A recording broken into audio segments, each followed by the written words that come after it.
안녕하십니까. 평촌 새순교회 고성재 목사입니다. 저는 오늘 지난 7월 2일 정관용의 시사자키에서 인권위원장 최영애 위원장님과 인터뷰한 내용, 그 내용에 대해서 좀 말씀을 드리고 싶어서 이 동영상을 제작합니다. 먼저 저의 부끄러운 고백부터 먼저 하고 싶습니다. 제가 30살 정도 되었을 때 신혼 초에 전셋집을 이사하게 되었는데요. 제가 전세를 나가고 다른 사람이 제 살던 집에 들어와야 되는 그런 상황이었습니다.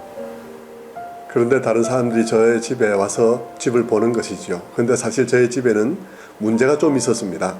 집 방 벽에 곰팡이가 많이 쓰는데요. 교묘하게도 그 곰팡이가 장롱 뒤에서 쓸고 있는 것입니다. 그래서 집을 보러 오는 사람들의 눈에는 띄지 않게 되어 있었습니다. 저는 그때 집을 보러 오는 사람들에게 이 집에 곰팡이가 좀 이렇게 쓸고 있다는 사실에 대해서 말을 해야 되는지 안 해야 되는지에 대해서 잠깐 고민하게 되었습니다. 제가 그것을 말을 하면 들어오는 사람이 들어오지 않게 될 것이고, 그러면 저는 이 집을 비우고 나가는 일이 굉장히 어려울 것 같고요. 말을 하지 않으면 그것은 그것대로 또 도덕적인 문제가 있는 것 같아서 고민하다가 제 어린 마음에 제가 말을 하지 않기로 했습니다. 얄팍한 그런 생각에 그것은 주의 의무를 다할 책임이 그쪽에 있다라고 생각을 한 것이죠. 그런데 제 옆에 있던 동료가 저에게 이 점에 대해서 지적을 했습니다. 그것은 옳지 않은 것이라고. 그러면 아무것도 모르고 들어온 사람이 얼마나 배신감을 느끼겠냐고. 그리고 그 모든 어려움들을 들어온 사람이 겪게 되는 것이니 당신이 상대방을 어려움 속에 빠뜨리고 당신만 빠져나가는 셈이 되는 것이라고 얘기를 했습니다. 저는 굉장히 부끄러웠고요. 그 말을 제가 받아들이게 되었습니다. 제가 이 얘기를 드리는 것은 시사자키 그 프로그램에서의 인권위원장님의 그런 대담을 듣고 제가 어떤 생각이 떠올랐기 때문입니다. 물론 인권위원장님의 그런 차별금지에 관한 여러 가지 말씀들 제가 동의하고요. 저는 성소수자들의 인권의 문제에 대해서도 많은 부분 동의하는 부분이 있습니다. 그리고 그들이 부당하게 차별받아서는 안 된다는 점에 대해서도 저는 동의합니다. 그러나 그럼에도 불구하고 그 동성애 행위가 정상적이지 않다고, 그것은 옳지 않은 것이라고 말할 수 있는 기독교인의 권리, 그리고 목사들의 설교권에 관해서는 저는 그것은 다른 문제라고 생각합니다. 그 인터뷰에서 마지막 부분에 정관용 씨께서 그렇게 묻는 대목이 있었습니다. 목사님들이 이 부분에 대해서 많이 염려가 있는데 설교 중에 동성애가 죄라고 말하면 형사처벌을 받는다고 하는데 그게 사실입니까? 라고 묻는 대목이 있었죠.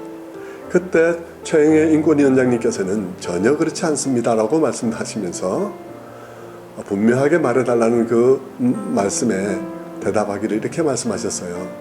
그 우려하시는 목사님이나 교회 다니시는 분들한테 마지막으로 딱 부러지게 한마디 하세요. 동성애 죄라고 설교해도 절대 형사처벌 안 받는다. 네, 말씀 좀 해보세요. 네, 교회에서 설교하실 때 네. 처벌 대상이 아닙니다. 네. 네, 교회에서 설교하실 때 네. 처벌 대상이 아닙니다. 네. 네, 교회에서 설교하실 때 네. 처벌 대상이 아닙니다.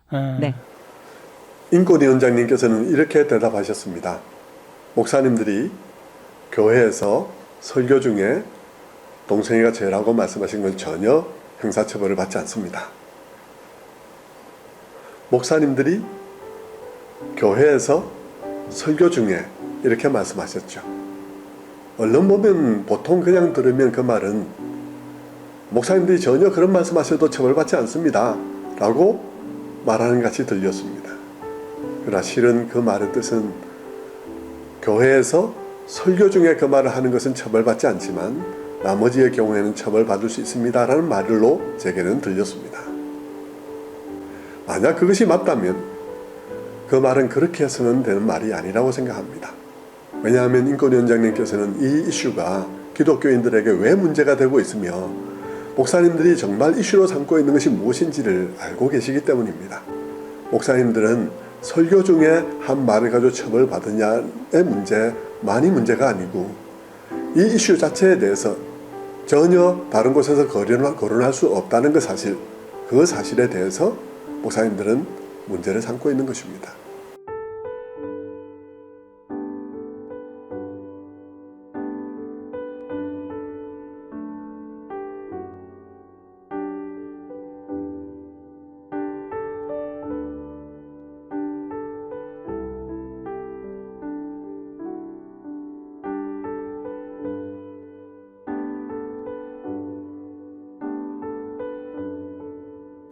목사님들이 문제 삼고 있는 것을 인권위원장님이 알고 계신다면 분명히 이 문제를 바르게 대답을 하고, 목사님들이 이것을 염려하고 계신데 이렇게 말씀하실 때에는, 이런 상황에서 이렇게 말씀하실 때는 문제가 없지만 이런 상황 속에서 이렇게 말씀하실 때는 문제될 수 있습니다라고 분명하게 내어놓고 이 문제의 논의를 진행해야 옳습니다. 그래야 판단하는 사람들이 모든 상황을 잘 알고 논의를 진행하며, 그럴 때에야 동의를 받더라도 상대방이 충분히 인지한 상태에서 동의를 받게 되는 것이죠. 저는 인권위원장님이 저의 이 질문에 대해서 어떻게 대답하실지 한번 듣고 싶습니다. 아울러 인권위원장님이 기독교인이기에 저는 기독교인으로서 성경 말씀을 가지고 마지막 말씀을 드리고 싶습니다. 레위기 19장 14절에 보면 하나님께서는 맹인 앞에 걸려 넘어질 것을 두지 말라고 하셨습니다. 잘 알지 못하는 사람 앞에 잘 알지 못하는 것을 두어서 넘어지게 하는 것은 잘못이라는 말이 되겠죠.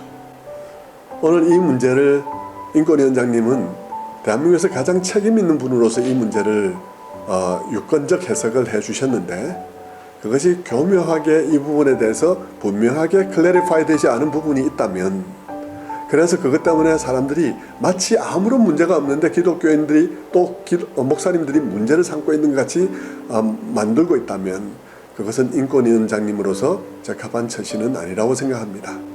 인권위원장님일수록 그 대상자들에게 정확하게 그들에게 돌아갈 피해가 무엇인지를 분명하게 고지한 상태에서 이 문제를 논의하는 것이 옳다고 믿기 때문인 것입니다. 저의 말을 깊이 생각해 보시고 적절한 대답을 해 주시기를 바랍니다.